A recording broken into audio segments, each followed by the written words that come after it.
Hello and welcome to HistoryPod.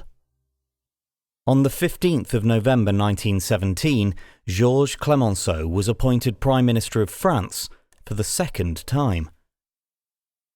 Clemenceau had first served as Prime Minister until 1909, after which he spent much of his time criticising the government in his radical newspaper.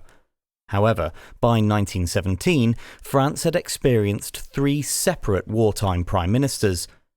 The president, Raymond Poincaré, with whom Clemenceau had a frosty relationship, was frustrated by the government's instability and began to believe that Clemenceau's desire to defeat Germany made him the best replacement. Throughout 1917, the French government had become increasingly divided over whether to negotiate peace with Germany. Clemenceau was a fierce critic of this approach, having held a deep-seated hatred of Germany since France's loss of Alsace-Lorraine in the Franco-Prussian War 5 years before he was first elected to Parliament. His appointment therefore heralded a marked change in government as he sought to consolidate French support behind its troops.